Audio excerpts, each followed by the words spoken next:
कुंभमेळ्याच्या तारखा जाहीर झालेल्या आहेत।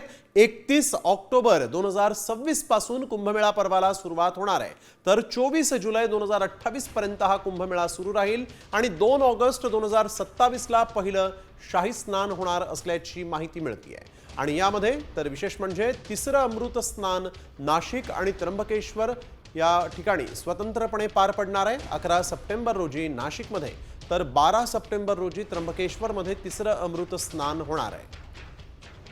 ही जे प्रमुख आखाडे आहेत त्याचे महंत, साधू संत आणि सर्व प्रमुख पुरोहित संघाचे मंडळी अशा सगळ्यांसोबत आज एक बैठक झाली।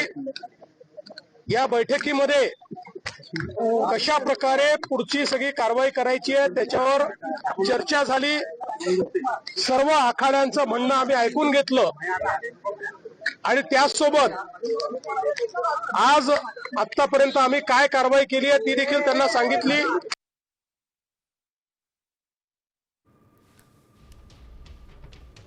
तर नाशिक कुंभमेळ्याच्या तारखा जाहीर झालेल्या आहेत। 31 ऑक्टोबर 2026 पासून कुंभमेळा पर्व सुरू होईल। 2 ऑगस्ट 2027 रोजी पहिलं अमृत स्नान होणार आहे। तर नाशिक कुंभमेळ्यामध्ये 31 ऑगस्ट 2027 रोजी दुसरं अमृत स्नान होणार आहे। 11 सप्टेंबर 2027 रोजी तिसरं अमृत स्नान होईल। 24 जुलै 2028 रोजी या कुंभमेळ्याचा समारोप होणार आहे।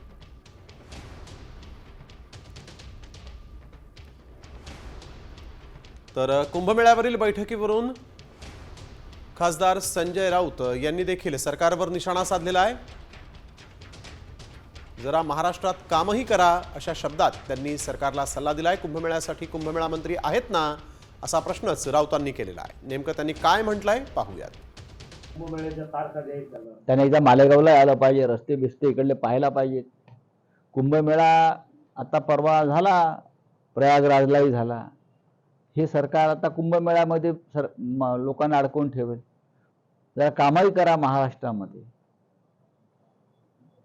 नाशिकचे पालकमंत्री कुंभमेळा पुढे न्यायला सक्षम आहेत, पण ठीक आहे, जे कुंभमेळा मंत्री गेलेत ना त्यांनी, एक गिरीश महाजन हे कुंभमेळा मंत्री आहेत ना। तर वळूया पुढील बातमीकडे। विधानसभा निवडणुकीमध्ये ओबीसी उमेदवारांना उभं करून लक्ष्मण हाकेंनी तोडपाणी केली असा आरोप करण्यात आला।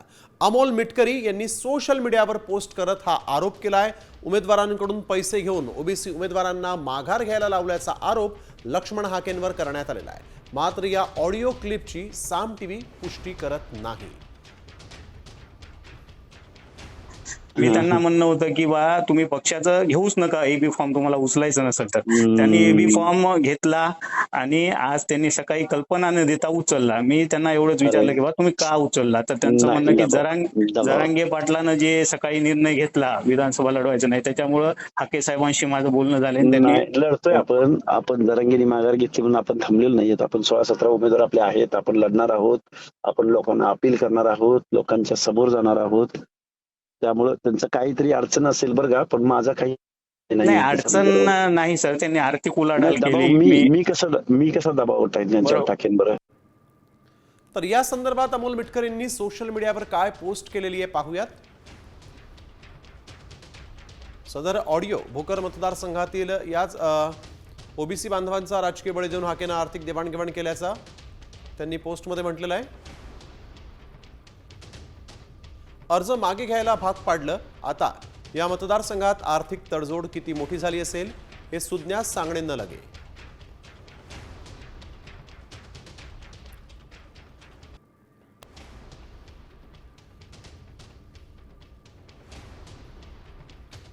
दरम्यान अमोल मिटकरींनी केलेले आरोप लक्ष्मण हाकेंनी फेटाळून लावले, तर ॲडव्होकेट शेखर कुंटे यांनी या ऑडिओ क्लिपची पुष्टी करत हाकेंवर टीका केली आहे। ह्या अमोल मिटकरीचं डोकं ठिकाणावर आहे का? म्हणजे बाय डिफॉल्ट आम्ही दादांना सुद्धा उपमुख्यमंत्री केलंय। मग आता ह्या अमोल मिटकरीचा देवेंद्र फडणवीस साहेबांना विरोध आहे, भाजपला विरोध आहे, अजितदादांना विरोध आहे का उपमुख्यमंत्री पदाला विरोध आहे? त्यामुळं तू नक्की काय करतोयस, काय बोलतोयस, हे एकदा अजितदादाला विचार. महायुतीला पाठिंबा दिला होता आणि त्यावेळी आम्ही प्रेस घेऊन दिलेला आहे. त्यामुळं अमोल मिटकरी, तू जरा तुझं थोडंसं, तू संध्याकाळी 6 नंतर काही करत जाऊ नको. तू दिवसभरात जरा बोलत जा आणि माहिती घेऊन बोलत जा. त्यांचे ते लोक असतात उमेदवारी वेगवेगळ्या कास्टिझम करून, जातीवाद करून, वेगवेगळ्या जातीचे उमेदवार देऊन त्यांना उचलून घ्यायला लावणं, या गोष्टी सर्रास भोकर मतदारसंघात होतात. कारण भोकर मतदारसंघ हा महाराष्ट्रातला हाय व्होल्टेज मतदारसंघ आहे, हे कोणाशी काही लपून नाही. त्याच्यामुळं 100% आर्थिक देवाणघेवाण करून आमचा उमेदवार मागे घेतलेला आहे. त्याच्या विरोधात मी भोकर न्यायालयामध्ये न्यायालयीन लढाई सुद्धा लढत आहे. मी स्वतः वकील आहे. मी 156(3) खाली अर्ज सुद्धा केलेला आहे. 100% मला न्यायव्यवस्थेवर विश्वास आहे, मला न्याय मिळेल आणि ह्या उमेदवारावर 420चा गुन्हा दाखल होईल. तर वळूया पुढील बातमीकडे. शरद पवार आणि उपमुख्यमंत्री अजित पवार आज पुन्हा एकत्र आले होते. वसंतदादा इन्स्टिट्यूटच्या AI संदर्भातल्या बैठकीनिमित्त पवार काका पुतणे एकत्र आले. शिवाजीनगरच्या साखर संकुलामध्ये दुपारी 2 वाजता एक बैठक पार पडली आणि या बैठकीला जयंत पाटील, दिलीप वळसे पाटील देखील उपस्थित होते.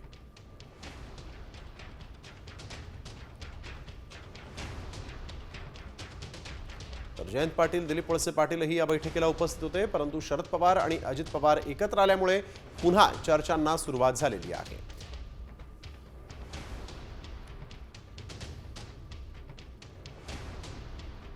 तर एकीकडे आज पवार काका पुतणे एकत्र आले, तर दुसरीकडे राष्ट्रवादी अजित पवारांची 7 आमदारांनी साथ सोडलेली आहे. उपमुख्यमंत्री अजित पवारांना मोठा धक्का बसला आहे. नागालँडमधील राष्ट्रवादीच्या 7 आमदारांनी सत्ताधारी नॅशनल डेमोक्रेटिव्ह प्रोग्रेसिव्ह पार्टीत प्रवेश केलेला आहे. राष्ट्रवादीकडून याची गंभीर दखल घेण्यात आलेली आहे.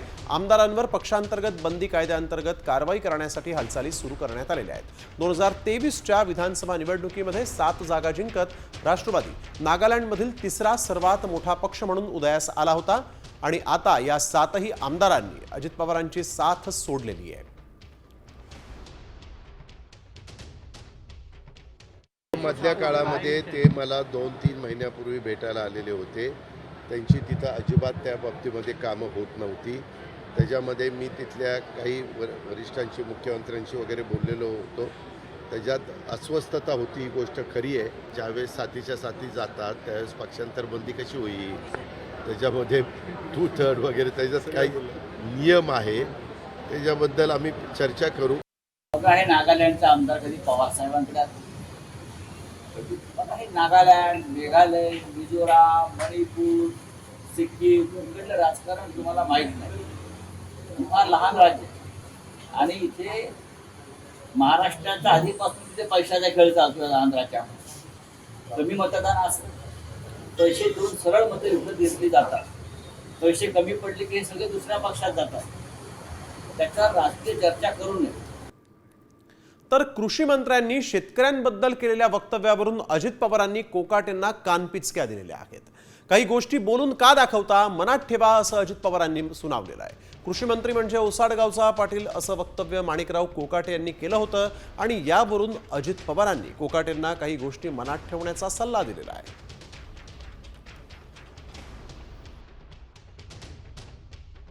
हार्वेस्टिंग झालेले त्यांची तर पंचनामे करून काय करणार आहे? ढेकळाची पंचनामे करायची का? नाही, कांदे वगैरे ज्या पोळी वावरात कांदे वावरात आहेत त्यांचीच पंचनामे होतील. जे घरात आणून ठेवले त्याचे पंचनामे नाही करता येणार. त्याचे पंचनामे करणं अवघड आहे, ते नियमात बसत नाही.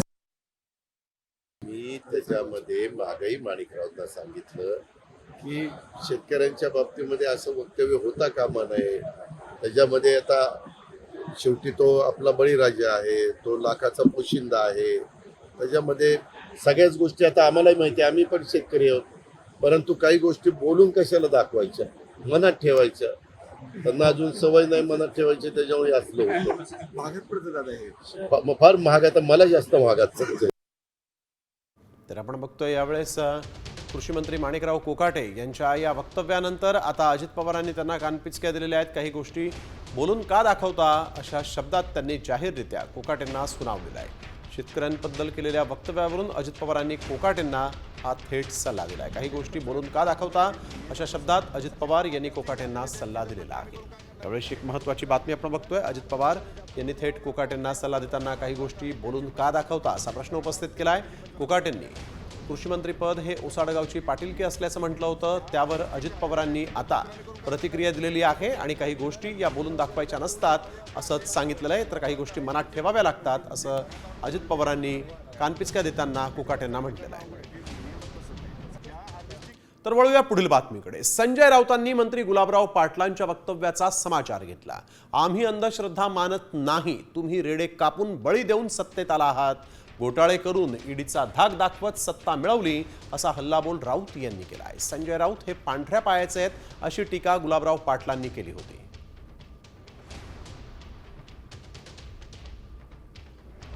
तर वळूया पुढील बातमीकडे. अपेंडिक्सच्या शस्त्रक्रियेदरम्यान रुग्णाच्या पोटाची त्वचा भाजली होती. वाशिमच्या जिल्हा सामान्य रुग्णालयामध्ये ही धक्कादायक घटना समोर आली आहे. शस्त्रक्रियेनंतर 2 दिवसांनी जेव्हा रुग्णाच्या नातेवाईकांनी त्याच्या पोटावर भाजलेले घाव पाहिले तेव्हा त्यांनी तत्काळ डॉक्टरांकडे याची चौकशी केली.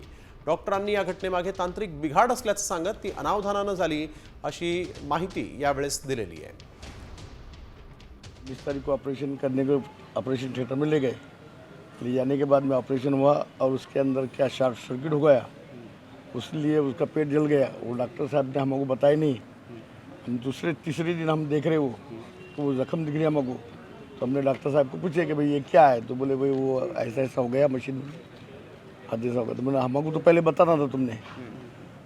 बोले मैंने बताया थी पेशेंट को. आप पेशेंट क्या बताने वाला, क्या पेशेंट तो बेहोश रहने वाला है ना. इसमें कौन जिम्मेदार है उसका जलने का?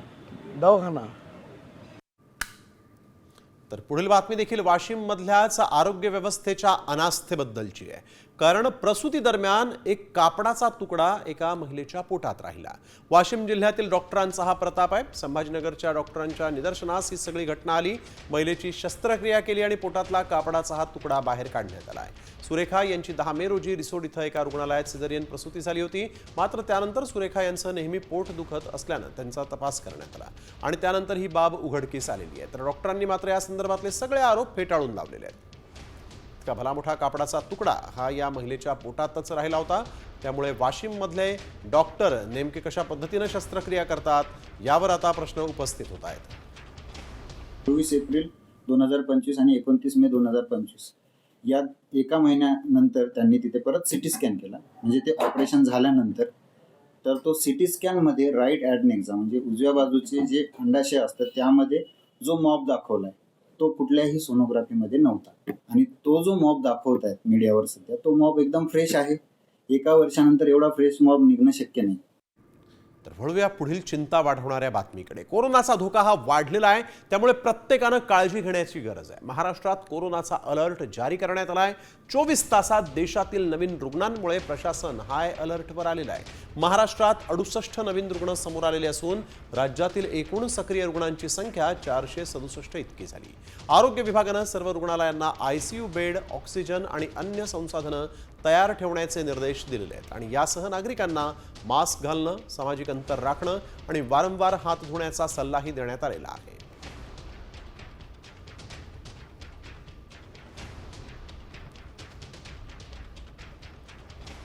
तर आपण बघतोय राज्यामध्ये 68 नवीन रुग्ण समोर आलेले आहेत. त्यामुळे सर्व रुग्णालयांना कोरोनाच्या या वाढत्या धोक्यामुळे सतर्क राहण्याचे निर्देश आता प्रशासनानं दिलेले आहेत. तर वळूया पुढील बातमीकडे.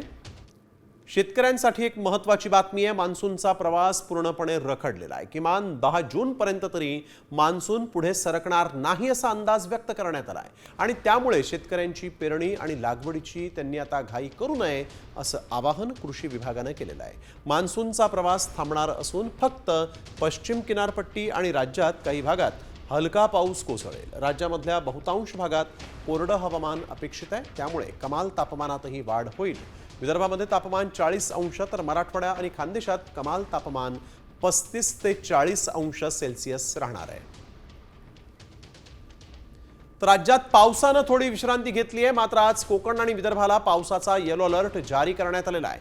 कोकणातील रायगड, रत्नागिरी आणि सिंधुदुर्ग जिल्ह्यांमध्ये जोरदार पावसाच्या सरींची शक्यता आहे. तर विदर्भातील अमरावती, वर्धा, यवतमाळ, भंडारा, गोंदिया आणि गडचिरोली जिल्ह्यात विजांसह वादळी पावसाचा अंदाज आहे. भंडारा, गोंदिया या भागामध्ये देखील हा अंदाज व्यक्त करण्यात आलेला आहे. तर उर्वरित राज्यात विजांसह हलक्या पावसाचा अंदाज हवामान विभागानं वर्तवलेला आहे.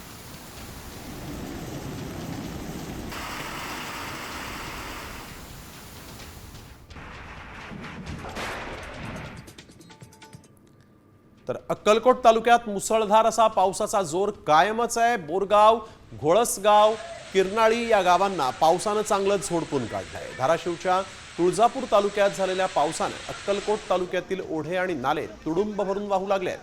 अक्कलकोट तालुक्यामध्ये सुरू असणाऱ्या पावसाच्या जोरदार बॅटिंगमुळे शेत शिवारामध्ये पाणी शिरलेलं आहे.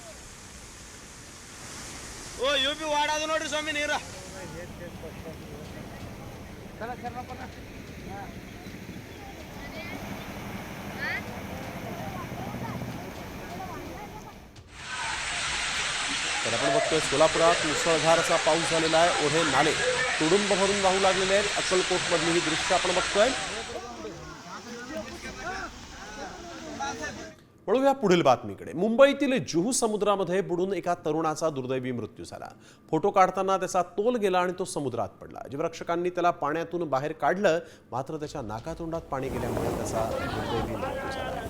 शनिवारी संध्याकाळची ही घटना आहे. हा तरुण जो आहे तो मित्रांसह जुहू बीचवर फिरायला गेला होता आणि त्याच वेळेस ही दुर्दैवी घटना घडली. फोटो काढताना तोल गेला आणि तो समुद्रात पडला आणि याच वेळेस जीवरक्षकांनी तातडीनं त्याला वाचवण्याचे प्रयत्न केले, परंतु नाकातोंडात पाणी गेल्यामुळे त्याचा दुर्दैवी मृत्यू झाला.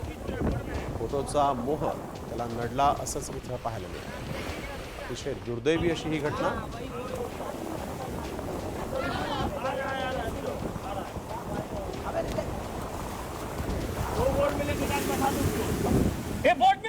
मुंबईमध्ये सीएनजी गॅससाठी आता जादा पैसे मोजावे लागणार आहेत. आजपासून सीएनजीच्या दरामध्ये किलो मागे 50 पैशांनी वाढ झालेली आहे आणि त्यामुळे मुंबई, ठाणे आणि MMR रिजनमधील सीएनजीचा नवा दर हा 80 रुपये प्रति किलो इतका झाला आहे. मुंबई आणि परिसरातील लाखो रिक्षा, टॅक्सी तसंच बस चालक सीएनजीवर अवलंबून आहेत आणि त्यामुळे या दरवाढीचा थेट फटका चालकांना आणि पर्यायानं प्रवाशांनाही बसणार आहे.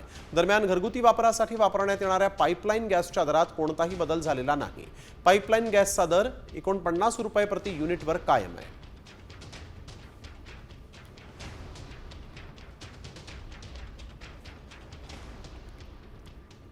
IPLचा हंगाम शेवटच्या टप्प्यावर पोहोचलाय. मुंबई इंडियन्स आणि पंजाब किंग्स यांच्यामध्ये अहमदाबादेत क्वालिफायर 2चा सामना रंगणार आहे. या दोघांमधील विजेता अंतिम सामन्यात किंग कोहलीच्या रॉयल चॅलेंजर्स बंगळुरू सोबत भिडणार आहे. पराभवानंतर पुन्हा मुसंडी मारण्याची मुंबई इंडियन्स संघाची ही काही पहिलीच वेळ नाही. यापूर्वीही त्यांनी अनेक स्पर्धांमध्ये अशीच दर्जेदार कामगिरी करून दाखवलेली आहे. त्यामुळे हार्दिक पांड्याच्या नेतृत्वाखाली मुंबई इंडियन्सची टीम जी आहे ती 6व्या विजेतेपदाकडे आता वाटचाल करण्यासाठी उत्सुक आहे.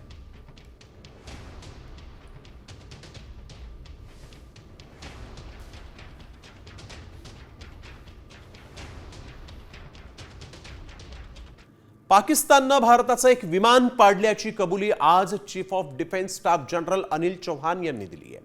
त्यांच्या या विधानानं एकच खळबळ माजली. मात्र भारताची 6 लढाऊ विमानं पाडल्याचा पाकिस्तानचा दावा त्यांनी साफ फेटाळून लावला. सिंगापूरमध्ये ब्लूमबर्गला दिलेल्या मुलाखतीत चौहान यांनी हे विधान केलेलं आहे. विमानं पडली हा मुद्दा नाही, तर ती कशी पडली आणि त्यातून आम्ही काय शिकलो, असं CDS अनिल चौहान यांनी म्हटलेलं आहे. Between Pakistan and India, and that is whether or not Pakistan downed an Indian jet, or in fact more than that. Can you confirm? I think what is important is that not the jet being down, but why they were down. But a jet, at least one jet was downed? Why they were. Good part is that we are able to understand the tactical mistake which we made, remedy it, rectify it, and then implement it again after 2 days and flew all our jets, again targeting at long range, which is same. Pakistan claims 6 Indian jets were downed. Is it correct in that estimate? Absolutely incorrect, and that is not information which I said is important. What is important is why they were done. That is more important for us. And what did we do after that? That's more important. तर पाकिस्तानच्या बलुचिस्तानमध्ये Baloch army ही प्रचंड आक्रमक झालेली आहे. बलुचिस्तानच्या अनेक ठिकाणी आग लावत BLAनं कहर केलेला आहे. बलूच आर्मीनं एका बलुचिस्तान प्रांतातील सुरब शहर जे तेही ताब्यात घेतलं आणि त्यानंतर एका पाकिस्तानी उच्चपदस्थ अधिकाऱ्याला ठार केलं. शहर ताब्यात घेण्यात आलेलं आहे आणि यावेळेस सरकारी मालमत्ता जाळून टाकण्यात आलेल्या आहेत तर बँकाही लुटण्यात आल्या आहेत. दरम्यान पाकिस्तानचे पंतप्रधान शहबाज शरीफ यांनी या हल्ल्याचा तीव्र शब्दात निषेध केला.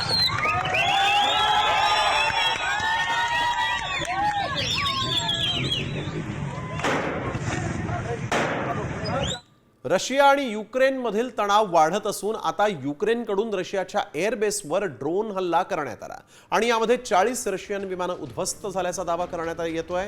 युक्रेननं रशिया ओलेन्या आणि बेलाया या 2 महत्त्वाच्या हवाई तळावर हल्ला केला आहे. या हल्ल्याचे व्हिडिओ समोर आलेले आहेत. युक्रेननं लक्ष्य केलेला हवाई तळ जो आहे तो रशिया युक्रेन सीमेच्या आत खोलवर आहे आणि या हल्ल्यात अनेक विमानांचं अतोनात नुकसान झालं आहे.